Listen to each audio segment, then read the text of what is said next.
All right, we're there in 2 Samuel chapter 16. So we've been going through this verse or chapter by chapter. Went through 2 Samuel 15, I guess 2 weeks ago. So we took a week off for Christmas. And if you remember, that's basically when Absalom starts his rebellion. He starts gathering people unto himself. He's gathering them through flattery, and he's standing in the gate, and basically a people pleaser. And he creates this like false problem that the people believe that King David doesn't care about them. He doesn't care about their problems, and he sets himself up as like, hey, but I care about your problems. But the reality is he doesn't care about them because he's only like caring after the Israelites, the people that can help give him power and support him. And so he's basically going to draw all these people. And it says, I think it was in there, or maybe it's in the chapter that we're looking at. I forget. Basically, these people that don't even know what they're doing, right? They don't know what's going on. These are the people that gather themselves onto Absalom. We talked about the fact that we need to be careful that there's watch out for people that try to draw people onto themselves. In a church they'll say, hey, pastor, I think he's a little off on this, or I think he's a little wrong, or there's I'm not really sure about how the church does this, and they'll try to create like this false problem where they have the solution, but if we did it this way, it'd be a lot better, and they're trying to draw people onto themselves. So we need to watch out for people like that, and it could be in church, could be maybe at work or something like that. But basically, he conspires, and he remember they just declared, they declare that Absalom is king. It's just like, hey, at the count of three, let's all just say that Absalom's king, and then all of a sudden he's king. But he basically was such a people pleaser that drew everything unto himself. And then we had this scene where David has to flee, and it was like a picture of Christ, crossing the brook Kidron, and then crying and praying to God to deliver him. It's just like what Christ did in the Garden of Gethsemane, same place. We talked about the fact that David should have dealt with problems when he had the opportunity, and he would have prevented a lot of this mess. He would have prevented this uprising of Absalom if he had initially just not gone into Bathsheba, and then second, dealt with Tamar, dealt with Amnon, and because things just snowballed. And we talked about how when you commit sin, it creates distance between you and God, and it's usually we create that distance. So if you get into some kind of sin, God doesn't really move, but you're going to kind of withdraw, right? And that's kind of what David is, and the fact that he hasn't really called upon the name of the Lord for a long time. I think that's about it. Let's go into 2 Samuel 16. We'll start there in verse number 1. Before I do that, I'm going to pray. Heavenly Father, I just pray that you fill me with your Spirit. Help me to preach this message here. In Jesus' name we pray. Amen. So 2 Samuel 16, verse 1, we have Ziba. If you remember, we talked about Ziba and Mephibosheth. Ziba is Mephibosheth's servant. He's kind of like the head of his servants. Mephibosheth has like one son. Mephibosheth is the guy that's lame. We all know he's lame. And that's what defines him, is his lameness, his lame feet. Like, honestly, I mean, do you want that to define you? Hopefully my negative attributes in the future aren't what defines me, and people aren't like, oh yeah, Brother Wynn, I remember him, and then you just list off some negative attribute of me. Hopefully it's something positive, but it's kind of like, he let that define himself, as far as I'm concerned. And Ziba is his, I think, we can go to 2 Samuel. I'll read 1 through 4, and then we can go to 2 Samuel 9. And when David was a little past the top of the hill, behold, Ziba the servant of Mephibosheth met him with a couple of asses saddled, and upon them 200 loaves of bread, and 100 bunches of raisins, and 100 of summer fruits, and a bottle of wine. And the king said unto Ziba, what meanest thou by these? He's like, what's going on? Why are you bringing these things to me? And Ziba said, the asses be for the king's household to ride on, and the bread and summer fruit for the young men to eat, and the wine that such as be faint in the wilderness may drink. And the king said, and where is thy master's son? And this is really, as far as I'm concerned, the reason that he came to see David. And Ziba said unto the king, so he's saying, hey, where's Mephibosheth?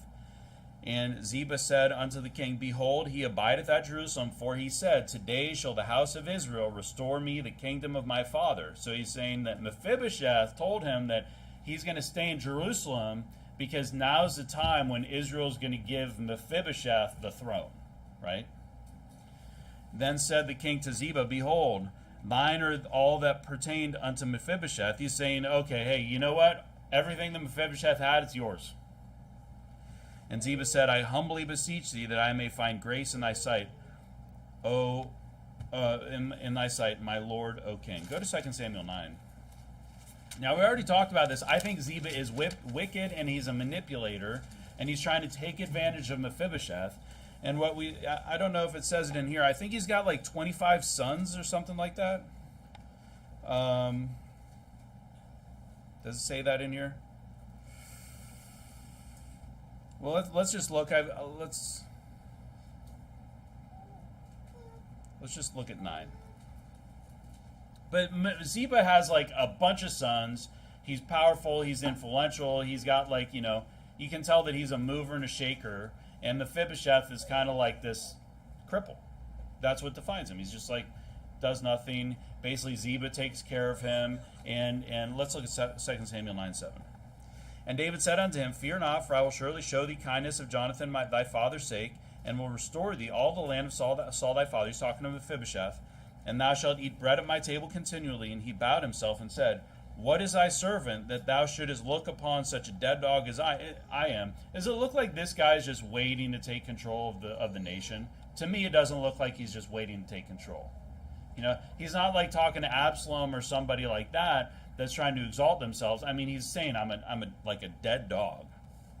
Then the king called to Ziba, Saul's servant, and said unto him, I have given unto thy master's son all that pertained to Saul and to all his house. And so he gives him everything, and then it says in verse number 13, So Mephibosheth dwelt in Jerusalem, for he did eat continually at the king's table, and was lame on both his feet. And that's kind of where you see it's like, oh, by the way, he's a cripple, right? He couldn't do anything for himself.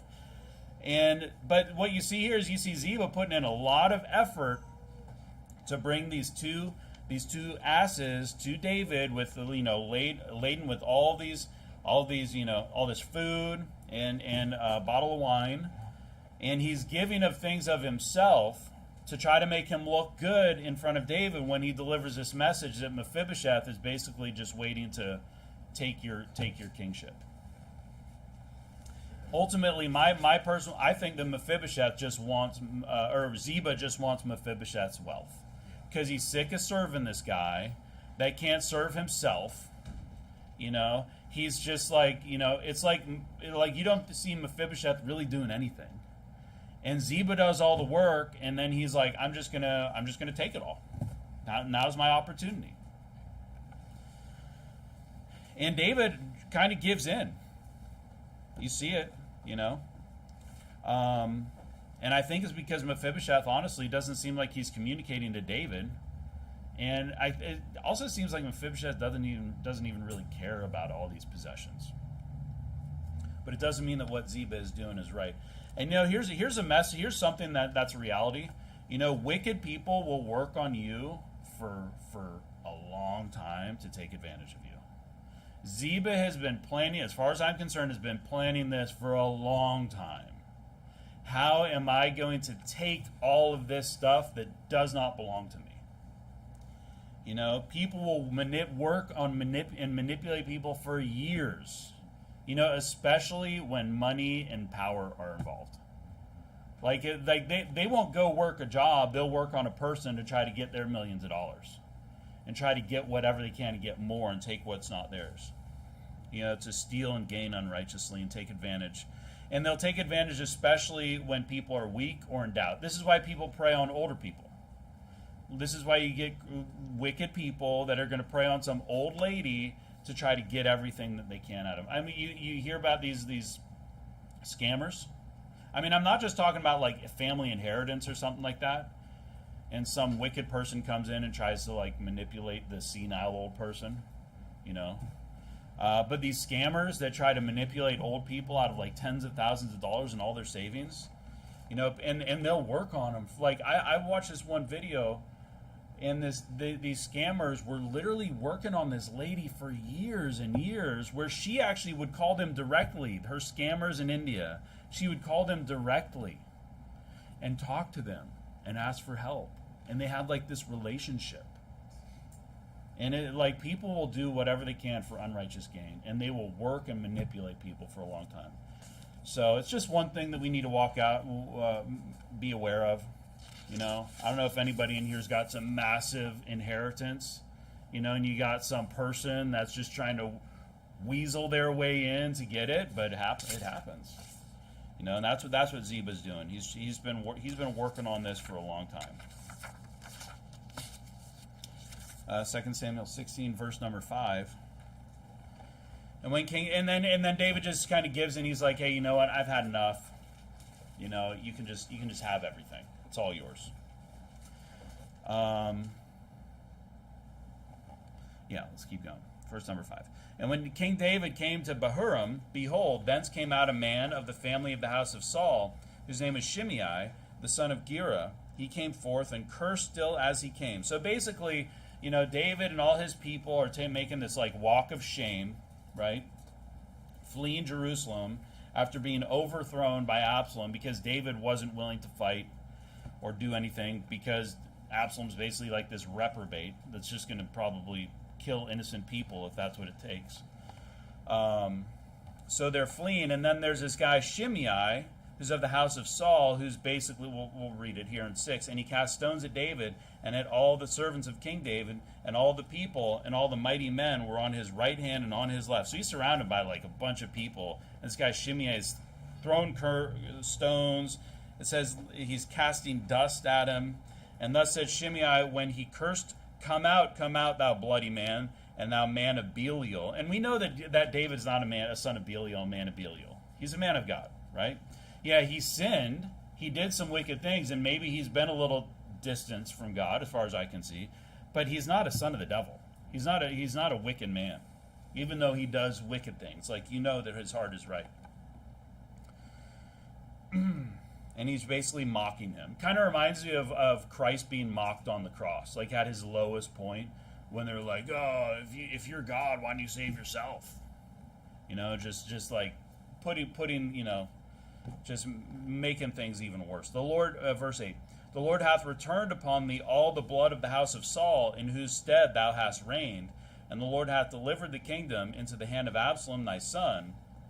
And behold, thou art taken in thy mischief, because thou art a bloody man. He's basically saying, hey, you deserve this because of what you did to the house of Saul. Because of what you did to Saul, and their blood is on your hands. But we know that David is he's a bloody man, right? That's why he couldn't build the temple. He's got a lot of blood on his hands. But he doesn't have Saul's blood on his hands.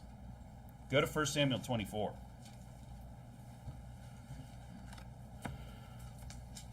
It's actually the opposite. If we went through 1 Samuel, David does everything he can for Saul to try to entreat him. He spares his life multiple times. He's always there. He actually takes care of Mephibosheth for the sole purpose of doing something good to the house of Saul. He's like, what can I do for the house of Saul?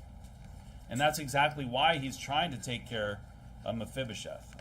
1 Samuel 24. Yeah, here's an example in verse number 6, 1 Samuel 24:6. And he said unto his men, the Lord forbid that I should do this thing, basically kill Saul when he had the chance. Do this thing unto my master, the Lord's anointed, to stretch forth mine hand against him, seeing he is anointed of the Lord. Happened multiple times. Actually, when he had the opportunity to have Saul's blood on his hands, he didn't do it. So this is a false accusation. And David really only meant good to Saul and his house. Even though, David wasn't very pleased with Saul, and I think he probably wanted Saul to die because of the persecution he was enduring because of Saul, but he wasn't about to take Saul's life into his own hands.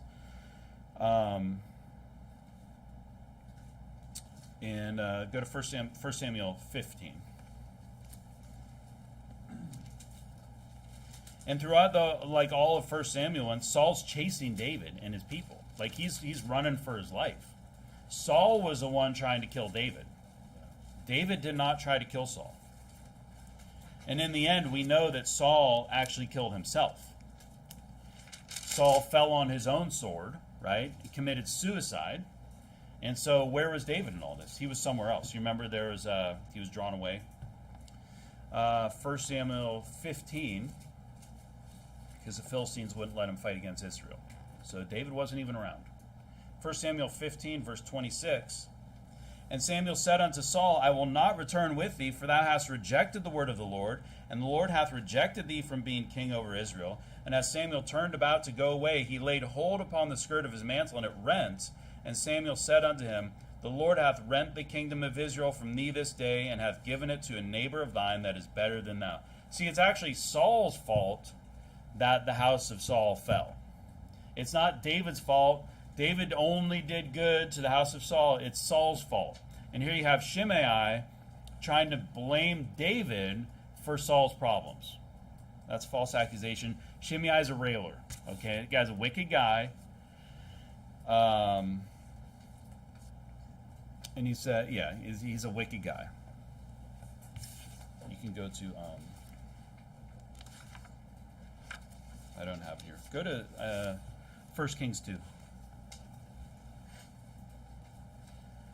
You know, people love it when good people fall. You see this with like churches, right? Churches that we follow. Don't they just, the wicked people just love it when Pastor Shelley has some tribulation? Or when a lot of Pastor Shelley, he's got his bank accounts frozen. People lose buildings, people lose this. They love it when bad things happen to good people. And people will take every opportunity, wicked people will take every opportunity to beat down people when they're at their lowest point. And that's exactly what Shimei is doing here. Because you're going to see later he's going to basically be groveling, to David. Because David actually wins back the throne, and he's going to be groveling. But David doesn't do anything at this point. And you also have Shimei speaking out, speaking out like he knows what's going on, but he actually has no idea what's going on. Because he's railing against David, but it's not the truth. David's blameless. David's actually the good guy in the story. Saul's the bad guy. Maybe Shimei was affected because he's of Saul, same house or whatever, and maybe he was affected financially because Saul's not king anymore or whatever. But the problems that David's dealing with are not because of Saul. It's because of the failures that David had in his life, starting with Bathsheba and Tamar and Amnon and all those things, and that's the reason why. But let's look at 1 Kings 2 in verse 42. So basically, when Solomon cleans house, when he takes over from David as king, and one of the things that David wants Solomon to do is get rid of this Shimei guy. All right, we got to deal with this guy. So he basically says this thing where you can't cross. I forget what maybe it's a Brook Kidron. You can't cross like this point, this line. Okay, and if you ever cross that, you're gonna die. And then his servants leave and they run away, and Shimei just like, okay, whatever. And he goes and tries to chase him down. And then this is what happens in verse number 42. And the king sent and called for Shimei and said unto him, Did I not make thee to swear by the Lord, and protested unto thee, saying, Know for certain on the day that thou goest out and walkest abroad any whither, that thou shalt surely die. And thou saidst unto me, The word that I have heard is good. And when thou hast, why then hast thou not kept, good night. Why then hast thou not kept the oath of the Lord and the commandment that I have charged thee with? The king said moreover to Shimei, No, thou knowest all the wickedness which thine heart is privy to, that thou didst to David my father. Therefore the Lord shall return thy wickedness upon thine own head, and King David shall be blessed, and the throne, and King Solomon shall be blessed, and the throne of David shall be established before the Lord forever. So the king commanded Benaiah the son of Jehoiada, which went out and fell upon him, that he died, and the kingdom was established in the hand of Solomon. So David didn't deal with it at this time, but Shimei did get what he deserved. Because what we're going to see here is we're going to see one of David's men. Let's go to verse number 9. He actually wants to fall on him. He's like, hey, we need to kill this. We need to kill this guy. Verse number 9, Then said Abishai the son of Zeruiah unto the king, Why should this dead dog curse my lord the king? Let me go over, I pray thee, and take off his head. He's like, can I just go over and just behead this guy? Like, this is what he deserves. I mean, David is the king. And Zeruiah wants to do this. Verse number 10, the king said, What have I to do with you, ye sons of Zeruiah? So let him curse, because the Lord hath said unto him, Curse David. Who shall then say, Wherefore hast thou done so? And David said to Abishai and to all his servants, Behold, my son, which came forth of my bowels, seeketh my life. How much more now may this Benjamite do it? Let him alone, and let him curse, for the Lord hath bidden him. It may be that the Lord will look on mine affliction, that the Lord will requite me good for his cursing this day. And as David and his men went by the way, Shimei went along on the hill's side over against him, and cursed as he went, and threw stones at him, and cast dust. And the king and all the people that were with him came weary and refreshed themselves there. So you see, David's just at this really low state, and he's really like, it's kind of like he feels like he deserves this. He's like, look, my own son hates me and is kicking me out. Like, what am I going to do about this? Maybe this is what's supposed to happen. But go to Luke 14. But again, I want to just go back. All this happened because of his relationship with Bathsheba. That's where this whole downward spiral started. Because remember, he couldn't sleep one night, so he went outside and he looked at this woman, and he didn't do this. He didn't say, nope, I'm going back inside. I'm just going to do some push-ups and some sit-ups so I can fall asleep. He said, hey, get her over here. Fetch her for me. And that created all these things snowballed. Came to this point. And maybe he thinks that he deserves a punishment. You don't really hear him complaining like, why? If he's talking to God, he's like, help me. Luke 14:11 says, For whosoever exalteth himself shall be abased, and he that humbleth himself shall be exalted. And you know what? David did exalt himself when he thought he could get away with adultery, and when he thought he could get away with murder. Because when you think that you're above just because you're king or whatever, or your reputation, that you're above the law of God, that you're exalting yourself above where you belong. And you know, God's humbling him. God's abasing him to the point where you have this clown, Shimei, throwing rocks and like kicking dust. Like, you ever see these baseball players? They're like kicking dust at the umpire and stuff like that. It's like to the king, to David. And you got this clown doing this, and he's like in this place where he's like, I deserve it. Honestly, David doesn't deserve this, because Shimei's a railer, and he should say, hey, Abishai, go take care of this guy for me.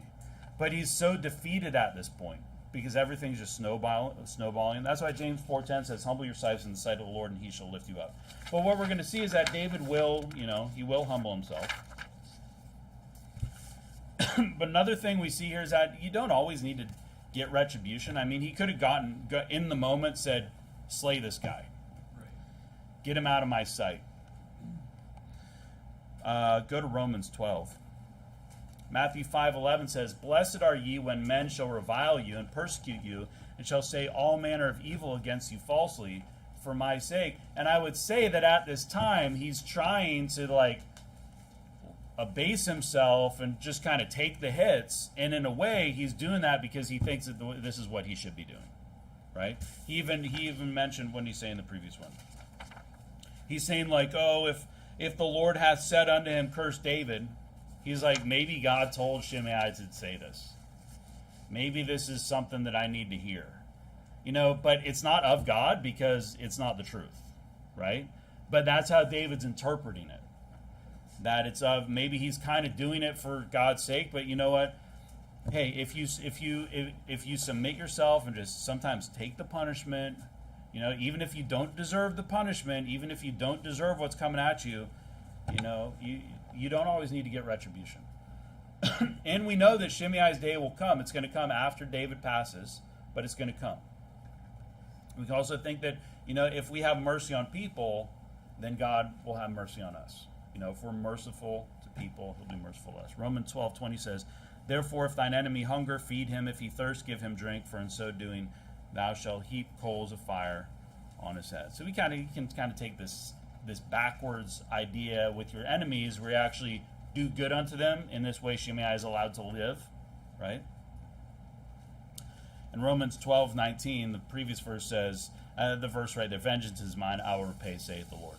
So sometimes we don't know if we should do something to get back at people, if we should go on the offensive. I think David is kind of conflicted at this moment because of everything that he's going through. And he's basically going to leave this to the Lord. And eventually, he'll get what he deserves. Go to Leviticus 22. But I do think that David kind of thinks that this is what he deserves for what's going on. He's not sure. Everything's just crashing. His whole life's crashing. He's losing the throne, even though he's been promised to be king. But, sometimes we think we deserve what happens to us, right? And sometimes we do. Sometimes we're getting chastened by God. Sometimes that's what the Bible says. We're going to be scourged and chastened, if we disobey him. And it's a good response to say, okay, this is happening to me because of what I did. And sometimes you'll be like, I know this is happening because of what I did, right? And sometimes you're like, why is this happening to me? And then you have to think about things. You have to figure things out. But so one, it can't be because we actually deserve this. David, in a way, this is the curse that comes to him, right? This is because of what he did. There's this curse on his house by God, that there's the sword's not going to depart, and Absalom will die in battle. But sometimes, bad things that happen to us are because, apparently Shimei is just able to go out and rail on people and no one's going to do anything. Well, David kind of stops him, but, sometimes people wonder why bad things happen to them. Sometimes it's a result of free will and other people's choice to do wickedly instead of doing righteously. Sometimes bad things people can attack us, and it's not like God wanted that person to yell at you or rail on you or attack you. It's not like God was like, hey, send that person to rail on them. Send that person to talk trash about them and destroy their reputation when they don't deserve it. It's like people often wonder, like, why did children die? What did the child do? Why did God do that? Why did God let that happen? Things like that. But a lot of things that happen in this world, it's a result of just this sinful, backsliding, God-hating society that we live in. You can't, not everything that happens to us is because you deserve it. Sometimes just because, this society around us is just so fallen. I think we talk about like we like firearms in here. A lot of people have guns. A lot of people are pro firearm, for, you wouldn't say, we don't have for personal protection, home defense. No one in here does that. Only for target shooting and hunting, things like that. But you know what, hey, ultimately, if they take all my guns away, like, I'm going to be like, yeah, it might be better because this society is so terrible out there. Then whatever. It's like we lose the privilege because society is so terrible that it's like we lose the privilege of having these freedoms. It's like, is there any way, do you really think it would make sense if they're like, okay, there's no limitation on firearms. Bazooka, use it responsibly. Okay, use it responsibly. 50 cal, fully automatic 50 cal, roof mounted. It's for hunting. It's on your truck. No problem. It seems a little overkill, we would be responsible with these things. We would be responsible with, automatic rifles and stuff like that. We'd be at the range. But you know what? Society would go crazy with these things. It'd be nuts. People would use them to threaten and rob and arm and murder. And this is because we live in this society, things are just going to get worse and worse and worse. They're going to start controlling everything more. We were talking about building permits and stuff like that, and it's like, if you have land, you should be able to do whatever you want, but on the flip side, what's going to happen? Like, these houses are falling apart as is, and they got permits. Like, imagine if they're not, they're going to be building them out of toothpicks. It's going to be like over in China, where they don't have enough gravel or rocks to put in concrete, so they put in glass bottles. Literally, I've seen this. They'll fill concrete with glass. They'll get rebar that you can bend like this. Because no one checks anything. Because it's just, how cheap can I do it so I can sell it, so I can get my money, and I can go. And that's what happened. It's like, people are just, it's just going to be death traps all over the place. I think that according to the Bible, there should be no borders. Right? There should be no border like between Mexico. I mean, you're going to have like a border, but not like border control. And you can freely travel between Canada and the U.S. and the U.S. and Mexico and all these places. But honestly, if that happened, it'd be like chaos. Because we've reached a point in society where it's just not possible anymore. Like now it's like, okay, well, what are we going to do? We're going to let all the people from all these countries just come in and it's going to destroy everything. It's like we've crossed this point where society is so fallen that there's just no way. Like if you were going to restart, you would do what the Bible says. But I'll tell you what, if they just open all the borders like it has been, what's happening in the U.S. right now with like basically no border control is bad. Okay? It's bad. But you know, it's because that society is just so bad. And people are so selfish. You know, God doesn't will wickedness, is the thing, right? I mean, we might go out, we might try to do good things, but God doesn't, you know, the Calvinist thinks that everything that happens is God's will.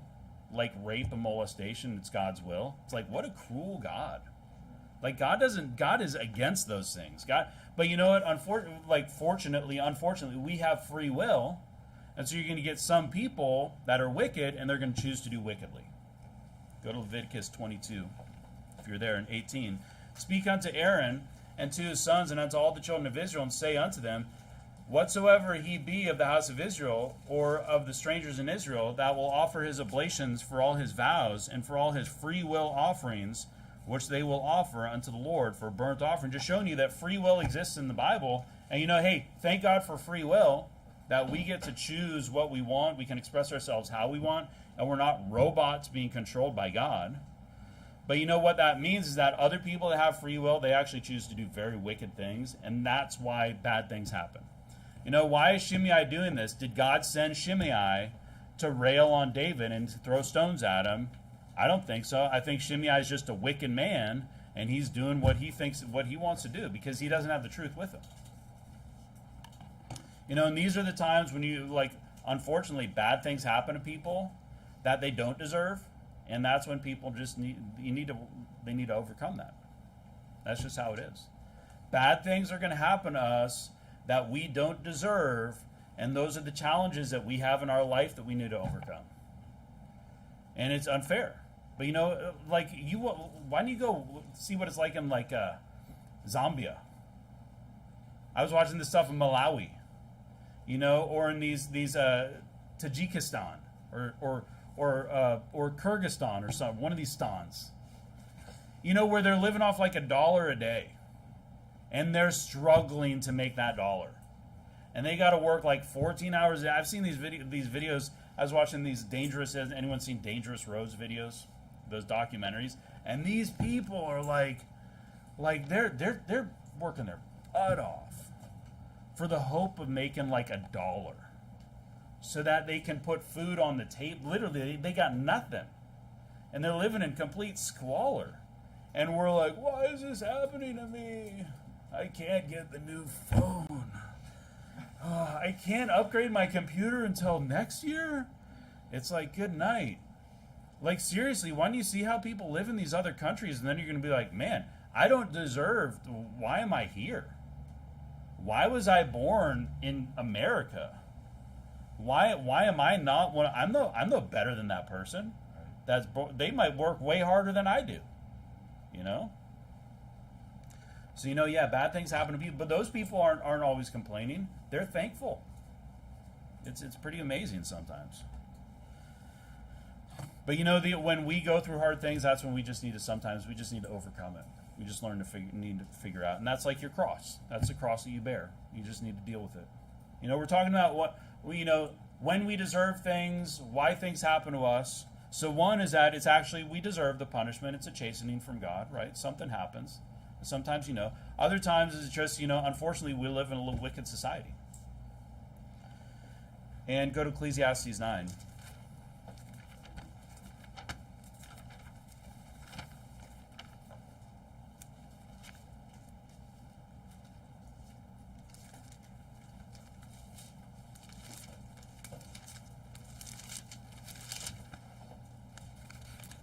Verse 11, 9:11. Oh wow. I returned and saw under the sun that the race is not to the swift, nor the battle to the strong, neither yet bread to the wise, nor yet riches to men of understanding, nor yet favor to men of skill, but time and chance happeneth to them all. Hey, sometimes just chance, man. Sometimes you're just the one. Sometimes things just happen to you. You could be doing your best, and sometimes bad things are just gonna happen. Your car's gonna get broken into. You know, you're gonna get fired, and it's like, hey, boss is gonna be like, I did everything I could. You know. We can't afford you anymore. You don't know what's going to happen, so sometimes it's just like chance, and then you just got to like deal with it. But you know, in all of it, our response, regardless of what happens, is seeking God. So you know, David's in this situation. He's not really sure. He's like, I deserve this. I don't deserve this. Like, what's going on? This is all because of my problems. He's kind of taking it personally, and honestly, that's the right thing. Instead of him saying like, Shimei's a dirtbag, kill him, cut his head off, find all of his family, you know, he doesn't, because he's internalizing this. You know, some people have a hard time like blaming themselves. Some people blame themselves for too much. You know, we need to have balance. We need to understand that you play a part in everything, and there's always something that we could have done better. Verse number 15.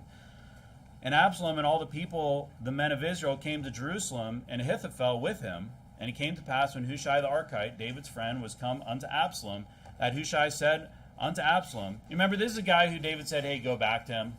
All right, you're going to infiltrate. Because David prayed that he would the council of Ahithophel would be overthrown. And then Hushai comes and tells him to go back to be an advisor to Absalom, but he's a friend of David. And Hushai said unto Absalom, God save the king, God save the king. And Absalom said to Hushai, is this thy kindness to thy friend? Why wentest thou not with thy friend? And that's a good question. I mean, his intuition is right here. He should be like, hey, I don't trust you at all. Get out of here. And Hushai said unto Absalom, nay, but whom the Lord and the people and all the men of Israel choose, his will I be, and with him will I abide. And again, whom should I serve? Should I not serve in the presence of his son? As I have served in thy father's presence, so will I be in thy presence. He's like, this is of God. Wow, I mean, am I going to get in the way of God? This is not of God, right? But what he's doing is he's playing into Absalom's arrogance. You know? So how do you get someone that's vain and arrogant to like you? You just flatter them. Just be like, man, you're awesome. You know? You got a boss and they're really vain and arrogant and you need a raise, you're like, wow, have you lost weight? You look really good. I mean, I'm not telling you to do that, but that's what he's doing here. He's basically buttering him up by flattering him. Absalom's a very arrogant person. Go to Isaiah 13.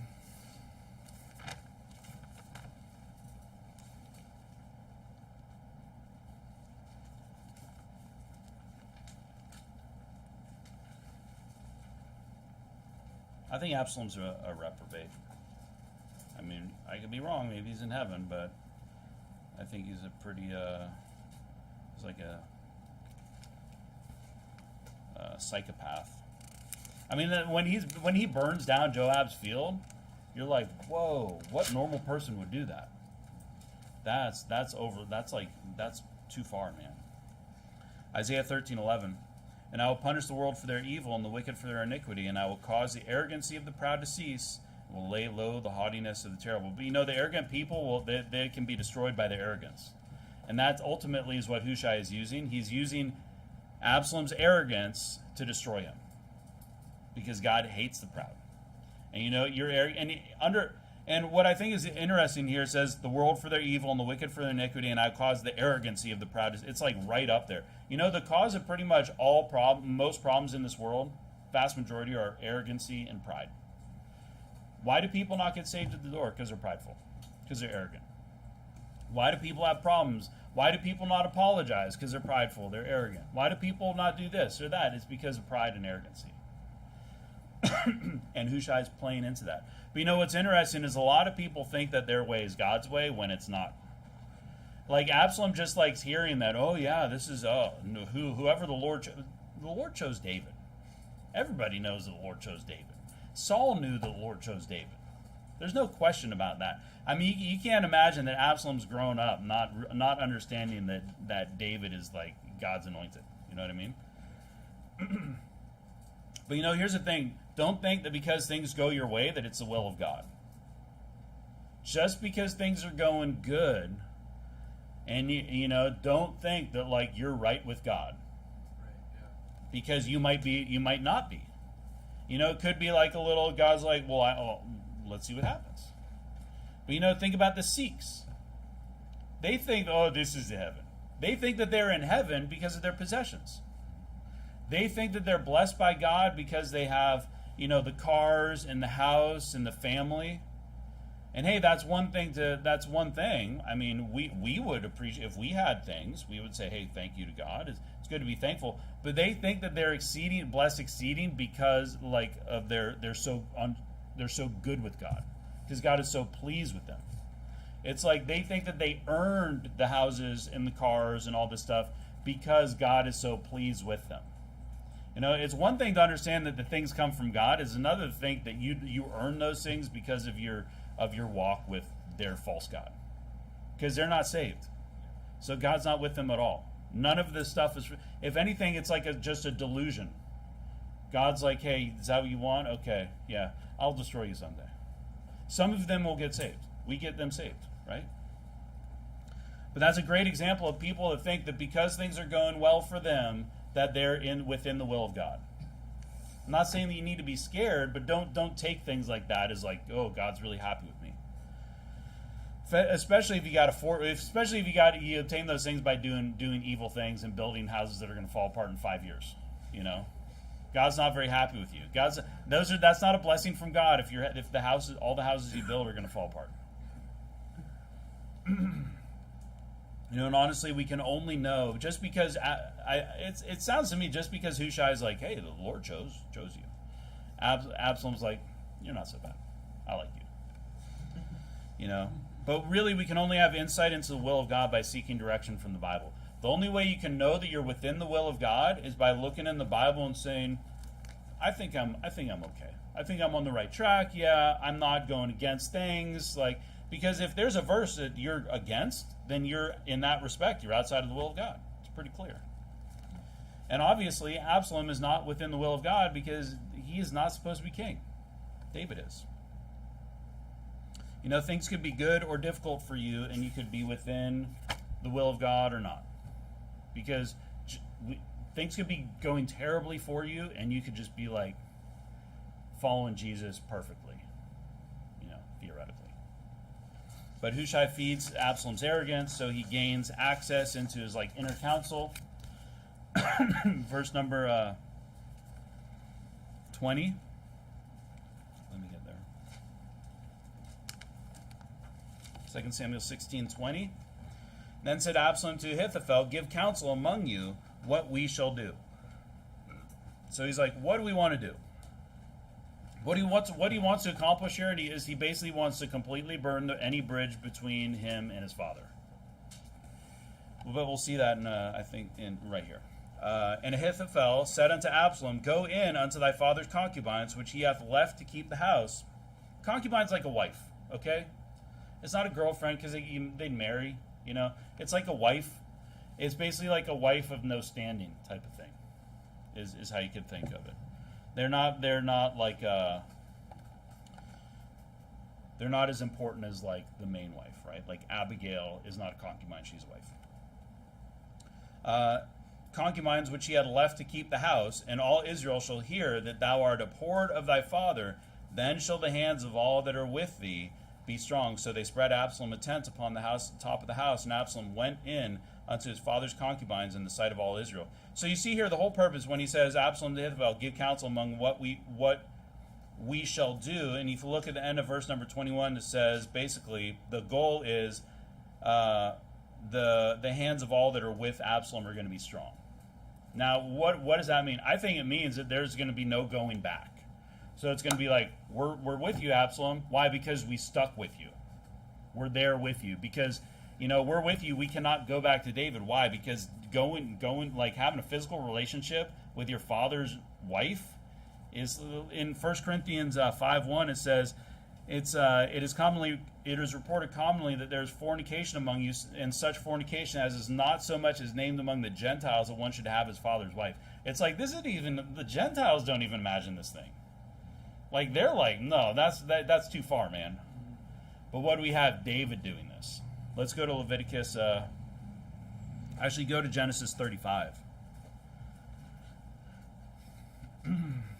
Basically, Absalom wants to burn every bridge. He wants to prevent any reconciliation. You know, whether he hates his father, he just covets the power. You know, and I mean, why is he so mad at David, really?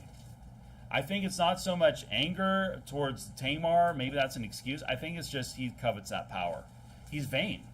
He's vain. He wants people to look at him. He wants to be the number one. He wants to be on top. It really doesn't matter what his reason is. And Absalom is doing this to give his father reason to basically just hate him. Abhor is just like extreme hate, right? So to basically solidify things where Absalom's followers are with him. I'll read Leviticus 18:7. It says, "The nakedness of thy father or the nakedness of thy mother shalt thou not uncover. She is thy mother. Thou shalt not uncover her nakedness. The nakedness of thy father's wife shalt thou not uncover. It is thy father's nakedness." So it's basically like being with your father's wife is like being with your father. It's kind of what it's like. It's perverted. Yeah. That's why the Gentiles can't even imagine this thing. It's weird. It's perverted. Right? And so what he's going to do is it says in all the sight of Israel. So he's basically going to do this perverted, obscene, grievous display of sin in sight of all of Israel, so that everybody knows how far Absalom has gone, because there's no way that they're going to be able to have a relationship after this, him and his father. They're going to be just like over. Even though David gets a little soft, and he has a hard time dealing with the death of Solomon. Genesis 35:22, "And it came to pass, when Israel dwelt in the land, that Reuben went and lay with Bilhah, his father's concubine, and Israel heard it." Now the sons of Jacob were 12. And if you go to Genesis 49, Reuben gets a curse on him, basically. I mean, how would you like it if if this was your dad's final prayer for you? "Reuben, thou art my firstmost, my might, and the beginning of my strength, the excellency of dignity and the excellency of power. Unstable as water, thou shalt not excel, because thou wentest up to thy father's bed. Then defilest thou it. He went up to my couch." He's like, you're going to be nothing. You're a dirtbag. You're a loser. You're going to be a loser. Like, he got cursed. Basically, his father curses him because of what he did. And Absalom had this as an example. Absalom had these verses, right? He knew that this is wicked, and he did it because of that. He did it because of that. Because he wants to create this division. There's lines that we just don't cross. Absalom is crossing this line, and he's doing it knowing what he's doing. He's doing it on purpose. And remember, this counsel came from Ahithophel, because Ahithophel, he said, hey, this is what you want to accomplish? This will do the trick. Why don't you go up on top and display in front of everybody this filthy stuff, perverted stuff that you're doing, and then that will make it sure. That will make it sure. Go to Revelation 13.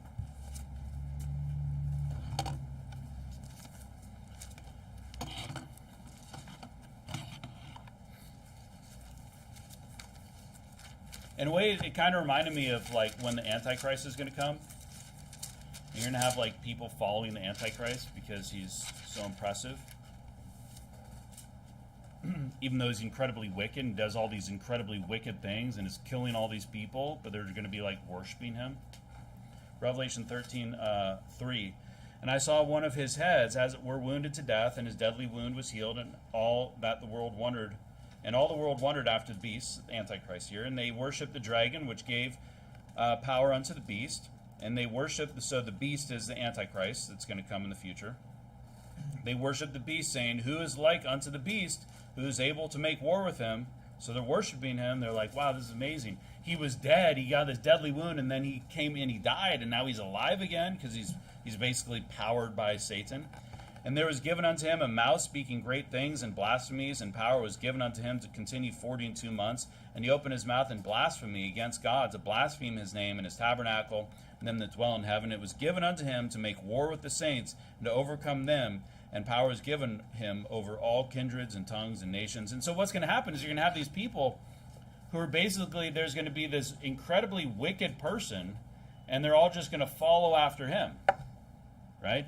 And I mean, you see this incredibly wicked person, Absalom, who does this crazy act, and it's like, I have to make a choice.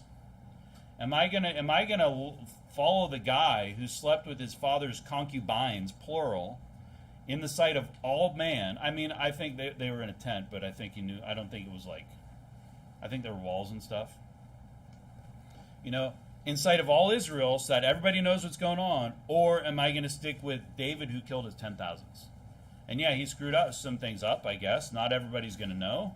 But who's always been faithful, who's always been a leader, who always went out and fought battles, who's you know, a great man. Who am I going to follow? And they're going to say, I want to follow Absalom. I want to follow this guy because he's got really long hair and it's really impressive. You know what I mean? Like, but these are this is what's going to happen in the end times. It's going to be the Antichrist, and people are going to be like, no, Jesus. Yes, Antichrist. It's crazy. You know, they're basically people that just want to follow unrighteousness. Is it so surprising, though, in the world that we live in, that that's going to happen, though? Not to me. Verse number 23, and the counsel of Ahithophel, which he counseled in those days, was as if a man had inquired at the oracle of God, so was all the counsel of Ahithophel, both with David and with Absalom. So this does not mean that whatever Ahithophel said was like the word of God, okay? It means that his strategy was like spot on. You know, he got things done. It's like Absalom's like, I need to do this, and Ahithophel's like, then do this. He was a very wise man. He's a very wicked man. Who's going to say, why don't you sleep with your father's wives? That'll get the job done. Only some wicked, perverted, deranged person is going to advise that, okay? Because if you're in that job, you're going to be like, hey, can you hold on a second? I got to go check, something. I got milk in the fridge, and then you're going to go and you're going to grab your family and you're going to go join up with David. You're going to be like, I'm out of here. Like, honestly, if Absalom comes to you and you got to tell him that, like, hopefully you're not going to stick around. This is a wicked guy. You know, God would never suggest that Absalom do this. Again, God's not going to command people to do commit some sin to solve some problem. You know, the solution to your problem is never sin. Right. It's never the answer. God's never going to be like, you know what you need to do to solve this problem? You need to commit fornication. That's going to do it. No, he's not going to do that because God says flee fornication. You know, that's never the answer. People make up these stupid things where, I think God wants me to do this. I think this is the will of God for me. Yeah. I think adultery is the will of God for me. I think fornication is the will of God. I think stealing is the will of God. Well, hey, if you're starving and there's a loaf of bread and like you're not just like, oh, I'm hungry, I haven't eaten in like 6 hours. If you're legitimately starving, you know, and all you can ever do, and you can't work whatever it is, you know, in the end times, like take the loaf of bread. David took the bread from the priest, okay? But don't go to the store today and steal a loaf of bread so that you can save like $4. But you know, sin's never the answer. But maybe there's going to be some exception if like you're in an extreme dire strait, like in self-defense and things like that, right? We talked about that. Killing somebody in self-defense is not killing somebody in cold-blooded murder. Go to Matthew 10. But you know, one thing that you see here is that they're very, you know, a lot of times we look at what's going on and we look at like the liberals, right? And the conservatives are in some ways better, but they're all politicians, right? The Republicans and the Democrats, and you might have one person here, or two people, or something like that. They're all politicians. They don't care about anybody. You know, we know they're not really running the show. There's a group of people over them. Biden's not in charge. Just in case you were wondering, you know, he's not running the show. And the people that are running the show are very smart. Like, the people that run the show are incredible, have so much wisdom. They're like Ahithophel. They got people like Ahithophel on their side, and they're planning things way out. And here we are, we're just some little church in some dinky little, well, it's a big town, big city. But we're like nothing, like we're not gonna be able to overcome them unless we have like the power of God on our side. Like we're gonna overcome with the gospel. But the people that are in the high places, they're smart. Okay, they know what they're doing. They're very clever, and they're willing to do whatever it takes to accomplish their end goal. And that's what's gonna happen. Matthew 10:16 says, "Behold, I send you forth as sheep in the midst of wolves. Be therefore wise as serpents and harmless as doves." And I think we need to understand. We need to have some wisdom, like the serpent. We're going to be harmless as doves, but we need to understand that there's wicked people out there, and we need to protect ourselves sometimes from their wicked ways. That's why David is kind of sending Hushai in there. The only way that he's going to overcome Ahithophel is by sending Hushai in there to stir up the pot, right? But don't underestimate the wisdom of the world to manipulate people. Like, you think of the CIA and PSYOPs and all these crazy programs that they have, and planting people and all the media all over the place. And Mockingbird, Operation Mockingbird, and where they basically plant CIA agents in media, and they're delivering the CIA's message and all this stuff. This stuff happens. They're running all kinds of these crazy operations all over the world through media and through schools. Look at schools. Somebody up somewhere is part of all this Drag Queen Story Hour and all the rainbow flags in the elementary schools and all this stuff. Okay, it's not just happenstance.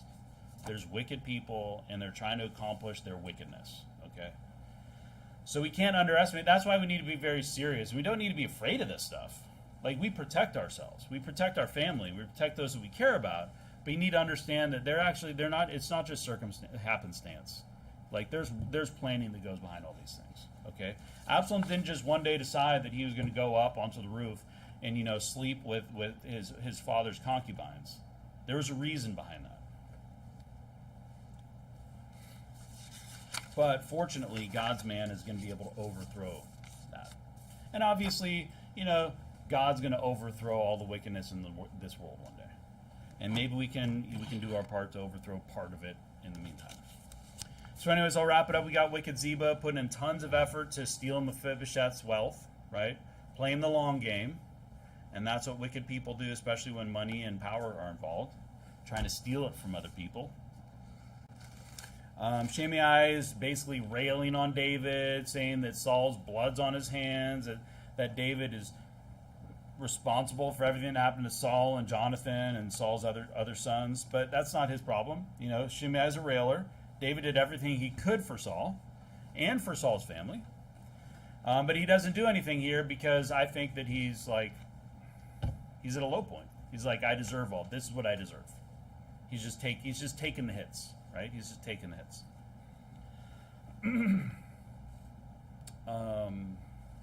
And ultimately, I think that all goes back. A lot of this goes back to Bathsheba and that terrible choice he made that night.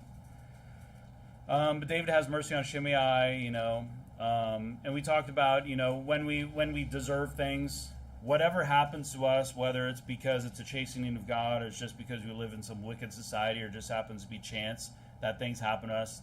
Our choice, our solution should be seek God and go to God.